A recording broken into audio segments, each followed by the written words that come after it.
नमस्कार। राजस्थान में पंचायती राज चुनाव प्रति 5 वर्ष में राज्य निर्वाचन आयोग की ओर से करवाए जाते हैं।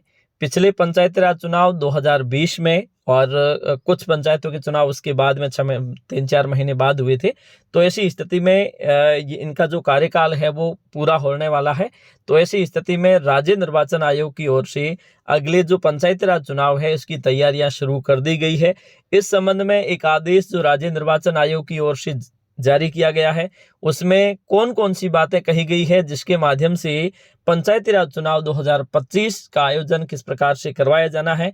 और एज ए बीएलओ के रूप में, क्योंकि निर्वाचन शाखा के अंतर्गत महत्वपूर्ण भूमिका निभाने वाला मतदान केंद्र पर जो बीएलओ होता है उसकी महत्वपूर्ण भूमिका है, तो उसके माध्यम से उससे पहले कौन कौन से कार्य करवाए जाने हैं जिससे कि आसानी से चुनाव संपन्न करवाए जा सके। तो आज हम इस वीडियो में समझेंगे उस आदेश के माध्यम से जिसके माध्यम से राज्य निर्वाचन आयोग की ओर से क्या कहा गया है और कब तक इलेक्शन होने की संभावना है और इससे पहले आपको कौन कौन से कार्य किए जाने हैं। तो चलिए देखते हैं उस आदेश को।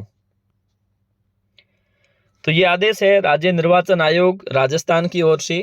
विषय है पंचायती राज संस्थाओं के आम चुनाव 2025 निर्वाचक नामावली तैयार करने हेतु प्रगणकों की नियुक्ति के संबंध में। राज्य की पंचायती राज संस्थाओं के आम चुनाव 2025 में होने हैं, मतलब 2025 में राजस्थान में पंचायती राज चुनाव है वो हो जाएंगे। तो आम चुनाव हेतु पंचायती राज संस्थाओं की निर्वाचक नामावलियों दिनांक 1/1/2025 की अर्हता दिनांक के संदर्भ में तैयार की जानी है। तो सबसे पहला काम जो मतदाता सूचियां तैयार होगी, जो क्योंकि इलेक्शन कमीशन ऑफ इंडिया जो मतदाता सूची तैयार करवाता है उसके माध्यम से लोकसभा और विधानसभा के निर्वाचन होते हैं, लेकिन जो पंचायती राज और नगरीय निकाय के चुनाव है उस कार्य को करने के लिए राज्य निर्वाचन आयोग है इसकी ओर से अलग से मतदाता सूचियां तैयार की जाती है। हालांकि उन सूचियों की सहायता अवश्य ली जाती है। आम चुनाव के लिए निर्वाचक नामावलियों का पुनरीक्षण कार्यक्रम आयोग द्वारा शीघ्र ही जारी किया जाएगा। इस संबंध में एक पुनरीक्षण कार्यक्रम चलाया जाएगा जिसके माध्यम से ऐसे मतदाता जिनकी उम्र 1/1/2025 को 18 वर्ष या उससे अधिक हो चुकी है तो वो अपना नाम आसानी से मतदाता सूची में जुड़वा सकता है। इसके साथ साथ पंचायत की वार्ड वार मतदाता सूचियां तैयार करने के लिए प्रगणकों की आवश्यकता होगी, क्योंकि जो पंचायती राज संस्था है उनका चुनाव करवाने के लिए वार्ड वार मतदाता सूचियां तैयार करवाई जाएगी। इस हेतु इलेक्शन कमीशन जो राज्य स्टेट स्तर का वो चाहता है कि ऐसे प्रगणक लगाए जाए पंचायत स्तर पर, ताकि आसानी से वार्ड वार सूचियां तैयार करवाई जा सके। प्रगणकों की संख्या के आकलन हेतु गत आम चुनाव हेतु स्थापित किए गए मतदान केंद्रों की संख्या को भी आधार बनाया जा सकता है, पिछले जो चुनाव हुए थे उसके आधार पे।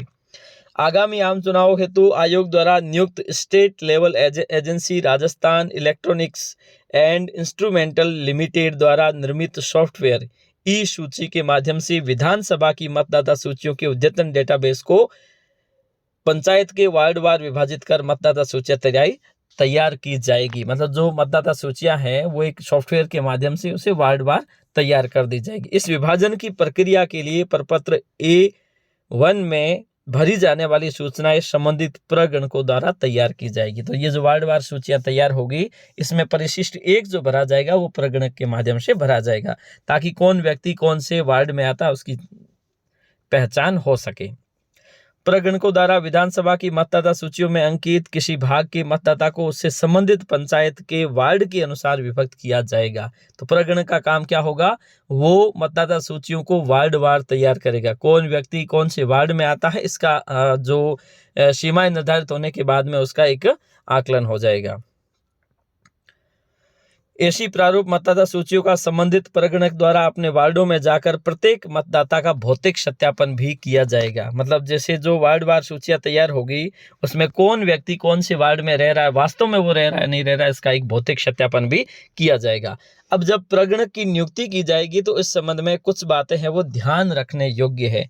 वो कौन सी, सबसे पहले ग्राम पंचायत के प्रत्येक 3 या 4 वार्डों के लिए एक प्रगणक नियुक्त किया जाएगा और इस बात को भी ध्यान में रखा जाएगा कि उससे आवंटित वार्डों के कुल मतदाताओं की संख्या लगभग 1100 होनी चाहिए। एक प्रगणक को एक से अधिक पंचायतों के वार्ड आवंटित नहीं किए जाएंगे। 2 अलग अलग पंचायतों के अलग अलग वार्ड आवंटित उसे नहीं किए जाएंगे। और जहां तक संभव हो सके बीएलओ को ही प्रगणक बनाया जा सके, क्योंकि बीएलओ के पास में सारी जानकारी इसकी पहले से रहती है।